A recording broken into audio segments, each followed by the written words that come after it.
Good evening and welcome back to 49 News for our last and final show of the 2024 year. We'll be catching you up on all the University of Delaware news, local and some worldwide news. I'm Casey Nyman. And I'm Jessica Nemec. Thank you for joining us tonight. 49 News starts right now. Tonight we have some great stories from our reporters about what's new on campus, holiday festivities, and more.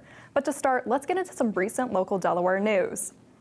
Newark police are investigating a shooting that took place in the Biden Welcome Center in Newark, Delaware, just 3 days ago. According to police, a man was shot during an attempted robbery. Although his injuries appear not to have been life-threatening, the police have no suspects and the investigation is still ongoing. Newcastle County is preparing to discuss Ordinance 24-138, which is a measure that could heavily restrict where marijuana outlets operate, complicating vendor access. Some provisions in this ordinance include dispensaries not being able to open within 1 mile of an existing marijuana business or 1,000 feet of daycares, schools, or government buildings, and new dispensaries being limited to 3 zoning districts. This comes as recreational marijuana sales are set to begin in Delaware, prompting counties and cities to establish restrictions. A new study conducted by the University of Delaware on 3 waterways in Sussex County found that the greatest source of pollution in the waterways was human waste. The waste found was mainly from septic sources or sewage facility runoff. Delaware also leads the country by having the worst contamination in waterways by pollutants, which is something not to be proud of. The Greenhouse, a new gastropub, is opening this week in downtown Newark, offering a unique dining experience. Co-owners Donnell and Alex, along with executive chef James Sparks, are bringing a menu featuring dishes like smoked pork Sammy and the Tavern Burger to the cozy plant-filled space. The restaurant showcases moss installations and a variety of live plants, creating a nature-inspired atmosphere. If the holiday season hasn't made you hungry enough, maybe a new spot on Main Street will. Natalie Ruglio went to check out 322 Barbecue and its growing popularity on Main Street. What's better than donuts and barbecue? Well, one of Main Street's newest additions, 322 Barbecue, has it all. Their current locations are in Militia Hill, New Jersey and Wilmington, Delaware as of October 2023. But now adding a 3rd location in Newark, Delaware, they are growing their business. Let's hear from manager Adam Wiederhole about the donut making process at 322 Barbecue. So it's a 2-day process of brioche dough. We make them in our Jersey location first, make all the dough, roll the donuts out, cut them by hands, and then they proof overnight, and then we bring them here, proof them, fry them, cook them, donut, and then decorate them all. Make sure you stop in, check us out for breakfast, brunch, dinner. We got all kinds of good things, guys. Located right on Main Street allows 322 Barbecue to pick up foot traffic from college students and locals. Now that we know a little more about 322 Barbecue and how one of their manager feels about the business, let's see what Gracie, one of their employees, likes about working here. I've been working here for about 2 weeks now, and I really like it because I love the people who work here and like the community. My favorite donut has to be the apple cider donut, just because it has like a little apple cider concentrate. I like the cinnamon sugar and the glazed donuts. As you can see, 322 Barbecue has a lot to offer, and their specialty donuts look so amazing that we can't not give you guys a review. So come with me while I taste test 4 of their most popular donuts. We have s'mores, cherry cheesecake, apple pie, and cookies and cream. Let's give them a try. First gonna try Oreo.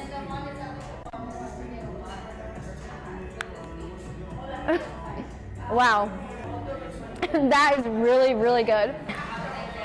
The apple cider donut is definitely my favorite so far. It's 10 out of 10 for me. And last but not least is the cherry cheesecake topped with a cheesecake frosting and some cherries. Let's give it a try.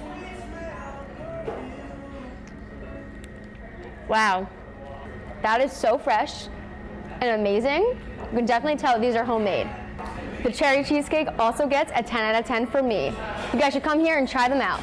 There you have it. 322 Barbecue is the new buzz around town, and their food goes to show why. If you haven't tried it already, I suggest you come here soon and come hungry. For 49 News, I'm Natalie Ruglio. For this week's forecast, we're joined by Blue Hen meteorologist Sienna Casa. And after these few days of frigid weather, I'm excited to see what the next week has in store. Good evening, Newark. I'm meteorologist Sienna Casa with the weather. Everyone is hoping for snow this holiday season, but those who live in the Great Lakes might want a break for a while. Over 5 feet of snow fell in the area over the past weekend, and more is to come. A powerful cold front from Canada is expected to move in by Wednesday, shutting down I-94 and making it almost impossible to drive. Looking at the map, most of our state is in deep orange, meaning we are experiencing severe drought, with the rest in the red, meaning extreme drought in that area. Impacts include fish kills and saltwater intrusion along the Delaware River Basin. Now let's take a look at our local conditions. This afternoon was just above freezing as we moved into the winter season. Currently, it is slightly warmer than average as we are sitting in the low 40s, and the temperature will feel relatively the same at 8 a.m. tomorrow. We are looking at a chilly night for the rest of the overnight forecast as the temperature will drop to 39 degrees. The sun set around 5 and will rise at around 7 o'clock.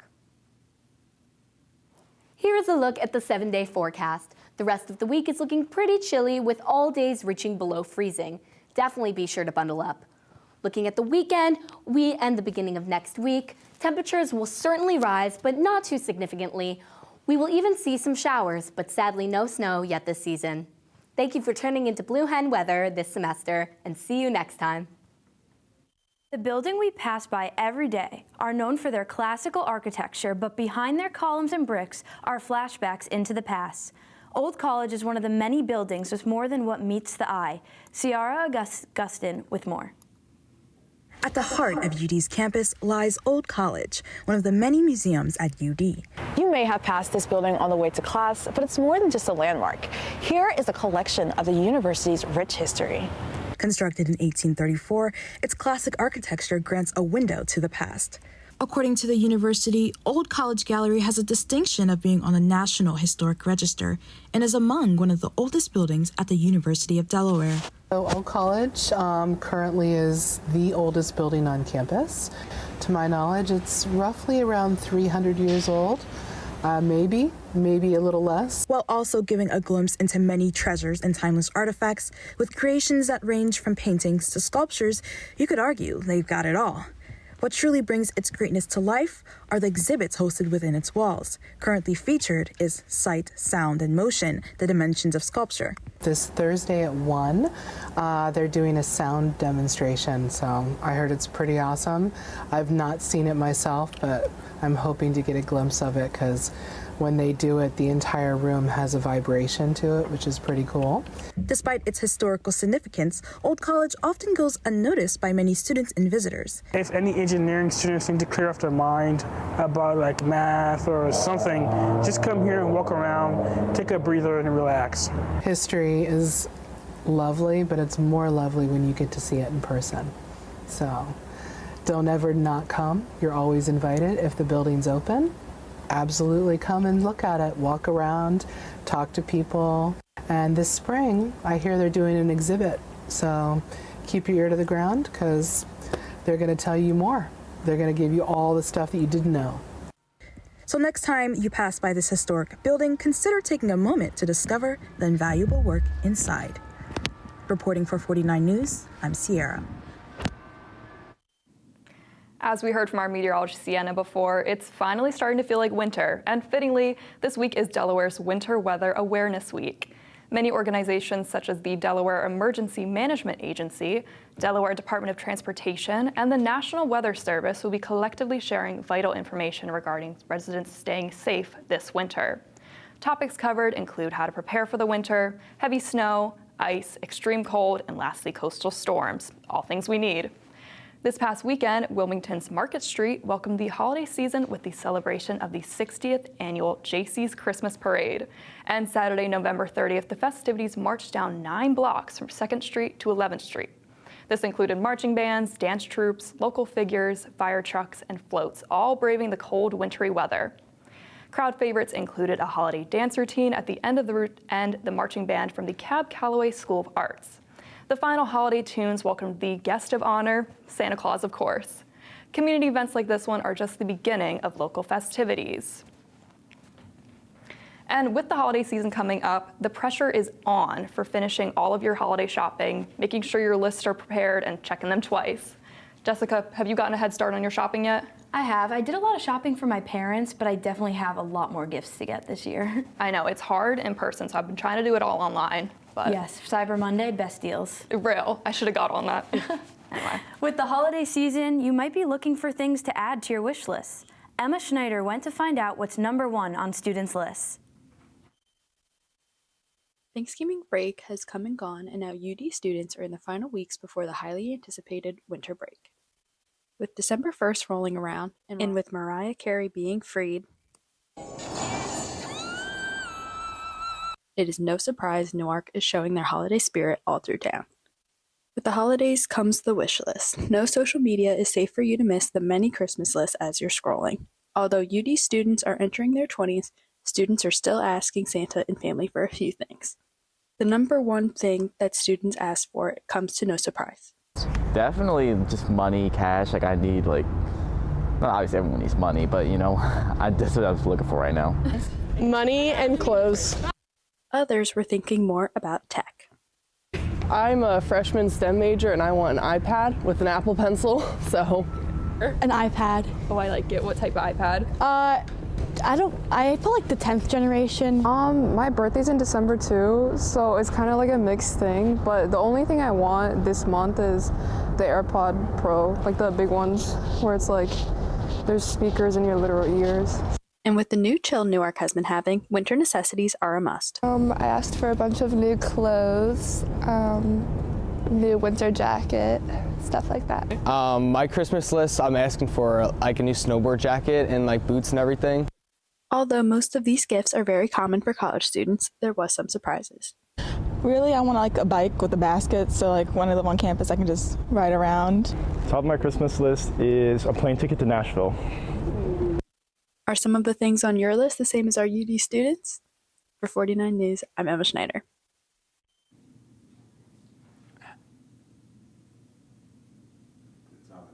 Hello, I'm your pop culture correspondent, Michael Stoll. We've got quite a few entertainment updates to cover tonight, so let's get into it. Moana 2, the highly anticipated sequel to the 2016 blockbuster Moana, broke countless records at the box office over the long Thanksgiving weekend. Moana 2 racked in $135.5 million during the 3-day weekend, smashing the record held by Frozen 2 for the biggest opening weekend for a Walt Disney animation film. Since last Wednesday, the film has racked in over $225 million. Wicked and Gladiator 2 also had phenomenal weekends at the box office, garnering an additional $117.5 million and $44 million, respectively.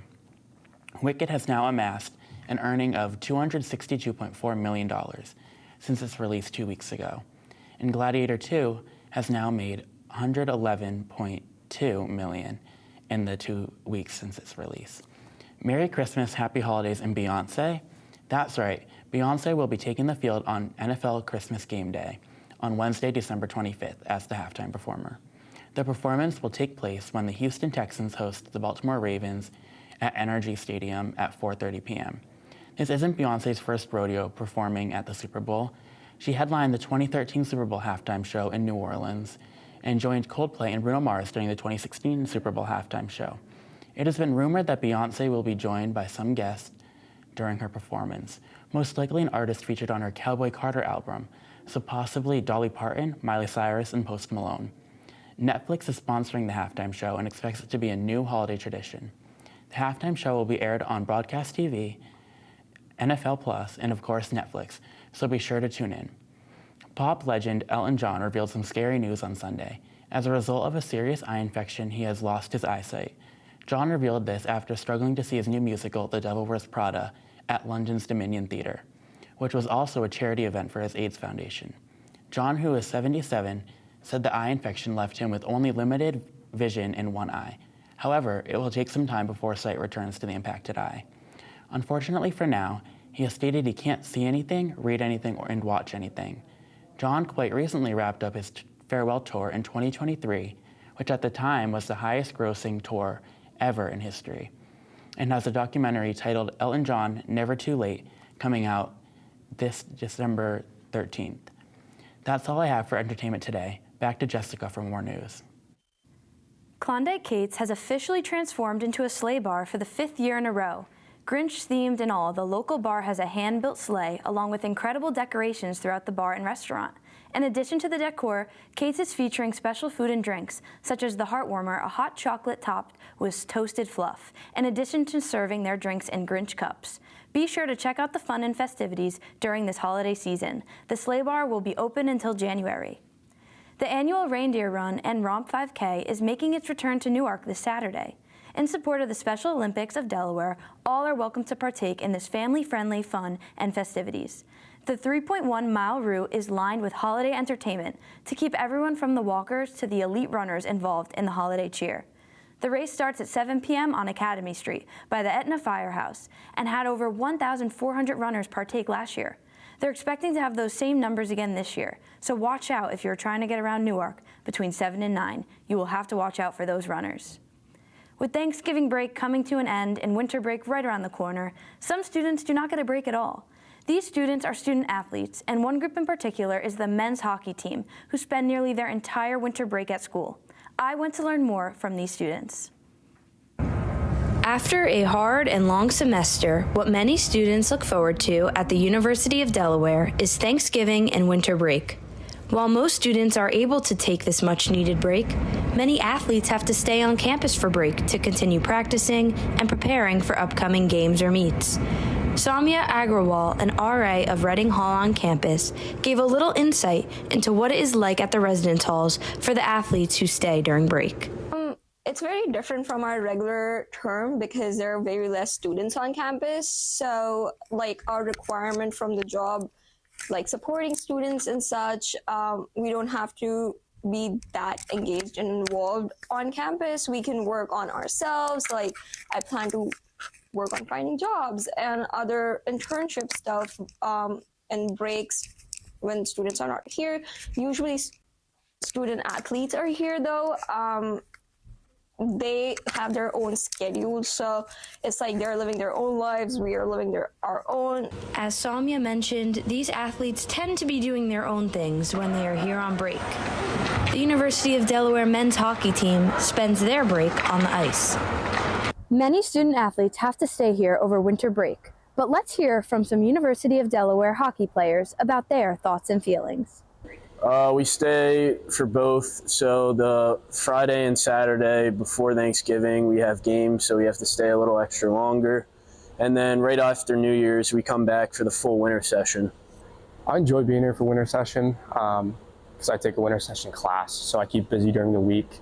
But then it's just one class, so I've got a lot of free time that I can go to the gym, hang out with the teammates. So it really helps like the team get a lot closer because during the fall, everybody's so busy with first semester classes and everything that we don't get a lot of time to really just hang out, just us. So being here, just us, nobody else, it like really helped us get a lot closer as a team, which is fun.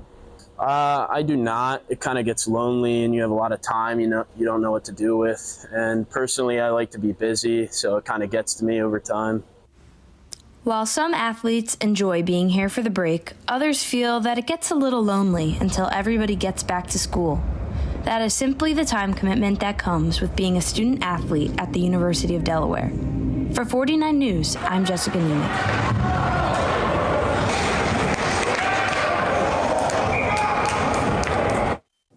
Welcome back. I'm Ryan Clugia with your UD Sports Update. And to kick things off, we'll get started with some Blue Hens basketball.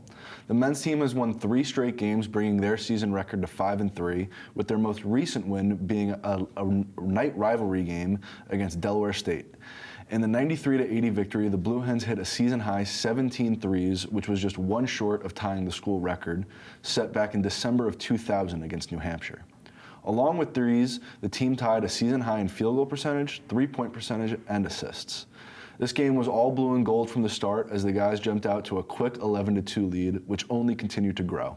By halftime, the boys were up 15, and the lead would grow as large as 26 in the second half.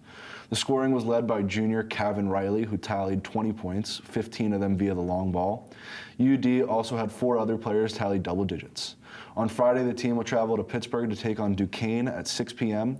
Be sure to tune in as this game will be televised on ESPN+. Now on to the girls basketball team, who has had a slower start to the year. The girls started the season with 3 straight losses, but since then have won 2 out of 4, with their most recent win coming in their last game against the Evansville Aces. The girls owned the game from the start. In the first quarter, they went on a 23-4 run over the course of about 9 minutes, and from that moment on, never looked back. By the end of the half, the lead had grown as large as 21, and it never dropped below double digits for the rest of the game. Senior Chloe Wilson notched her 17th career double-double with 16 points and 10 boards. Meanwhile, sophomore Andia Churizer had her first career double-double as well. The girls' next game is this Saturday, 2 p.m. at home against Delaware State. In other UD sports-related news, the men's and women's swim teams traveled to Greensboro, North Carolina today for the start of the U.S. Open. It will be running events from today, December 4th, until Saturday the 7th. Also, the indoor track and field season officially begins this Friday at Penn. Now time for some local Philly sports. The Eagles traveled to Baltimore last Sunday to take on the Ravens, whom they defeated by a score of 24-19. Jalen Hurts only completed 11 passes for 110 yards and 1 touchdown, but he did run for 1 as well. Meanwhile, Saquon Barkley is continuing his MVP caliber season. Barkley ran for 107 yards and a touchdown in 23 carries, bringing his season total to 1,499 yards in just 12 games. The current record for rushing yards in a single season is 2,105, set by Eric Dickerson in 1984. Saquon would need to average about 121 yards per game through the final 5 games in order to break Dickerson's record. This upcoming Sunday, the Birds play the Carolina Panthers at home. The Panthers are currently ranked dead last in the NFL in rushing defense, allowing nearly 170 yards per game on the ground. It's looking like this Sunday is a make-or-break game in deciding if Saquon will catch Dickerson's record. Lastly, the Flyers had a surprising turnaround in their first quarter of the NHL season. After a very slow start, the Flyers have now won 3 in a row while winning 7 of their last 10. The most recent dub was an OT thriller in St. Louis against the Blues. The boys held a 1-0 lead late into the third period until Dylan Holloway tied it up with 8 minutes and 49 seconds left. Only 51 seconds later, though, Tyson Forrester put one home and the Flyers grabbed a 2-1 lead. Then, with their own net empty, the Blues would go on to tie it up with 20 seconds left and send the game to OT. However, it did not take more than 30 seconds of overtime to decide the fate of this game, as at 4 minutes and 32 seconds, Matt V. Michkov scored on a breakaway, giving Philly the 3-2 lead. The Flyers' next game is tomorrow at home against the reigning Stanley Cup champion, Florida Panthers. That's all the sports this week. See you guys next year. Thanks so much, Ryan. Sounds like we've got some exciting games coming up. I'm really looking forward to the Eagles, so we'll see how that goes. But right now, I've got a few updates from the White House as Joe Biden enters into his final weeks of his presidency. This past Sunday, President Joe Biden issued a presidential pardon for his son, Hunter Biden, following his conviction of gun-related charges. This came as a shock to many, even in his own party, as Biden has stated many times that he would not issue a pardon for his son. Many politicians have called out Biden for lying to them and the American public. Biden responded to the criticism saying, "No reasonable person who looks at the facts of Hunter's case can reach any other conclusion that Hunter was singled out only because he is my son." Biden later stated that had Kamala Harris won the election, he wouldn't have pardoned Hunter. But in more festive news, the White House is shining bright for the holidays as First Lady Jill Biden unveiled this year's holiday decorations, the theme being a season of peace and light. This highlights a towering Christmas tree surrounded by a carousel, reflective snow-like ceilings, and nearly 165,000 sparkling lights.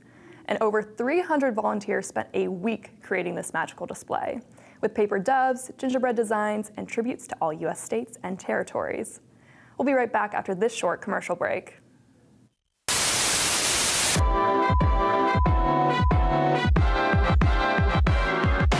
49 News starts right now. I'm Emma Schneider here with your entertainment news. I'm Laura Daly here with this week's weather update. We could see the clouds are moving in to the area as the night progresses. I went out to find out what students really think. Let's see what students at the University of Delaware have to say. Here's what you can do to keep yourself safe during this holiday season. Sadly, that is all we have for you tonight on 49 News.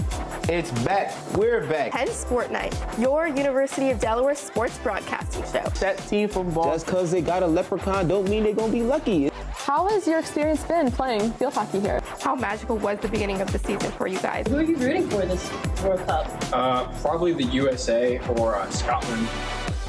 Watch the play. I don't think I've seen it though. Yeah, you can't guard them. That's not your body. It's her first time in 10 years, so we're like kind of at the same level. Welcome to Real Talk. What is the best Halloween candy? You had to play a song every time you came into the room. What song would it be? This movie's bonkers. Let's get right into that. Yeah. Do you guys like pickles? No. I love pickles. I'm so excited. You see Kanye West as this icon, as this person, and he said some anti-Semitic things. So it's like, how do you deal with it? There's nothing scarier than a student-run television show with an audience of 13. Do you mean bi-weekly? Don't they look stunning? What? I don't want to hold you back. Ow! What now? McKinley! Shut the hell up! Let me just leave these babies here, Ricky, while I head on up to the saloon for the hour. I'm just gonna... I've been your host, Lauren Kapp, and this is the Bi-Weekly Show. Yeah!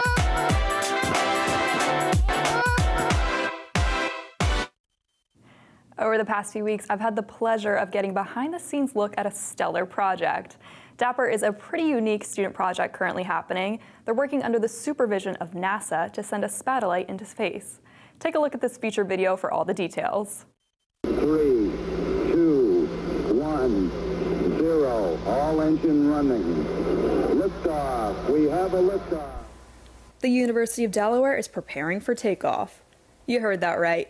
UD students are hoping to get a glimpse into space with the help of a tiny 10 by 10 by 10 centimeter satellite. The Delaware Atmospheric Plasma Probe Experiment, formerly known as DAPPER, is a student-run satellite mission. With the help of NASA, this is Delaware's first ever satellite, and the students involved in putting in the long hours needed to make this mission successful. Junior honors physics major and the team manager of DAPPER, TJ Tomaszewski, has been leading the project since his sophomore year. Interested in all things space for, God, maybe since I was like 5. Seeing like shuttle launches on TV, being like, oh my gosh, I want to be a part of that. It's been really cool. TJ was first chosen to lead the project by Bennett Maruka, an associate professor of physics and astronomy. Over the past year and a half, the two have built the program from the ground up. The tedious hours of hard work all take place on the 3rd floor of the ICE lab, where the group is equipped with all the tools to put this project into fruition. While TJ's been the project manager for over a year and a half, he humbly admitted that he can't do it alone. There's currently 21 students working hard at getting this satellite up into space. The fall semester has been filled with meetings, testings, and reviews between the different teams involved. This project wouldn't be possible without the software, electrical, mechanical, media, and management team, who all work a minimum of 10 hours each week. And of course, we can't forget about the team mascot, Dappy. I think it is for all of us. Like, it isn't just me. It is. Nobody does space alone by any means. We started off with a team of 12, 13. Now we're up to 20, 21. Yeah, everybody here, their role is instrumental to being able to fly. And everyone is really vital to this mission. You would not believe just the small little things that need to go right to be able to fly. And thankfully, I have a team that is able to anticipate those things and make sure that they are done to such a high degree of accuracy. It is really, really, really cool. I'm so glad to have this good of a team. While small in size, the satellite, a CubeSat, is mighty in data collection. The mission's goals are to study the upper ionosphere for a greater understanding of its makeup. It's building upon the current ionospheric reference model, but using newer technology and a smaller scale mission to get better measurements. Of course, it's also been a great learning experience for those involved. So our main scientific objectives are twofold. One, it's pretty much us as students who are able to work on a spaceflight mission of this caliber. Mm-hmm. Our second one is scientific. It is to map basically space plasma in space over the course of our many orbits to create this map of what the upper ionosphere looks like. So we're basically mapping plasma in space to be able to get an better understanding of how the sun and Earth system works. So the sun kicks off all this plasma through the solar wind. It gets trapped in Earth's upper atmosphere, and our plan is to model that. The team's next step is another review with NASA. This preliminary design review, penciled in for March or April, will be the second to last step in their development process. It's certainly been no spacewalk in the park to get to this point.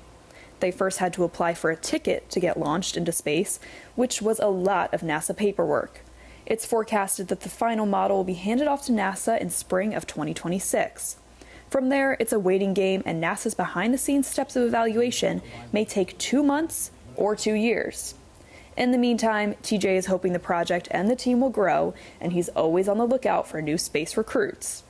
Reporting for 49 News, I'm Casey Nyman. MP back left. MP back left. Yep. Sensor B is going to... In today's economy, the trend of having a side hustle is pretty common.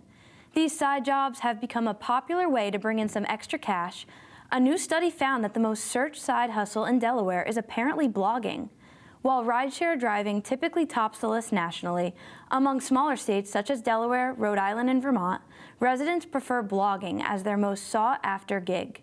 These trends represent the ways Americans search for extra income. We are officially 1 week away from the last hump to get over before winter break. Finals week starts next Thursday, and as we all know, they are no easy feat. Luckily, the university has a few tips to get you through. The Office of Academic Enrichment recommends that the week before finals, students should be testing themselves frequently to find out what their gaps in knowledge are. One way to do so is by taking practice quizzes and exams. Explaining answers out loud is another way of understanding information deeper. The night before an exam, it's best not to pull an all-nighter. Take one final skim through your notes or a practice test and prioritize a good night's rest.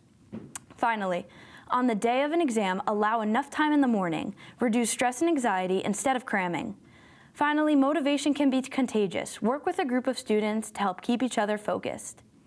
If you or a friend have a holiday event coming up and you don't know what to bring, consider these salted brownie crinkle cookies that Natalie Rulio made. Check it out. Joining me today for an episode of Holiday Baking with Natalie Rulio. Today we will be making a salted brownie crinkle cookie, perfect to bring to any holiday event. First, we need to buy all our necessary ingredients, so let's go to the food store. I'm going to go into the baking aisle and see what we need.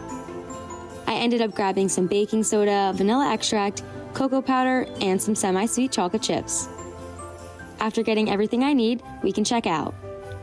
Once we are home, we can finally get started. Here are all the ingredients that we will be using. Before we do anything, let's preheat the oven to 350 degrees. Here's the recipe that we will be following today. Our first step is to add our flour, baking powder, and salt into a bowl and mix it together. Next, we're going to get another bowl or a stand mixer if you have one, and add our eggs, sugar, vegetable oil, and vanilla extract. Then mix it all together until we have a smooth consistency. Once we are done mixing, we will put our butter and semi-sweet chocolate chips into the microwave until there are no clumps. Now let's add the cocoa powder to our melted butter and chocolate chips and then mix it together. Once we're done that, we can add it to our wet ingredients. Once all our wet ingredients are together, we can add in our dry ingredients from the beginning. After all the mixing is complete, the cookie batter will be scoopable. Line your baking sheet with parchment paper and we can begin scooping it onto our lined baking sheet. Lastly, sprinkle some sea salt on top of all the cookies. Now you're ready to place your cookies in the oven for around 10 to 12 minutes and wait for the magic to happen. After they are finished baking, you can top with chocolate chips, let them cool for a few minutes, and then enjoy. Thank you for tuning in today. Until next time, where we will be making a Grinch-themed sugar cookie. Natalie made me too hungry after that package. She should have known better than to show me chocolate cookies. I need it. I want those cookies right now. Honestly, might have to make them when I get home tonight. I was gonna say, I'm excited to do some holiday baking when we get back. I need one of those mixers. I don't have one. I always make my cookies by hand and it's so difficult. Maybe that's what we need. Yes, exactly. Let's add it to the Christmas list. After that package, and with all of this holiday buzz, I am certainly ready for the Christmas season. Amen. I know this has been a long semester, and it'll be nice to finally get home and spend some time with family and cozy up. But we're so thankful to everyone who has tuned into 49 News this great semester, and thank you so much to our fabulous crew. That's all we have for you tonight. We'll be back next semester on February 26th for our first show of the 2025 season. I'm Jessica Nemec. And I'm Casey Nyman. Have a very happy holidays.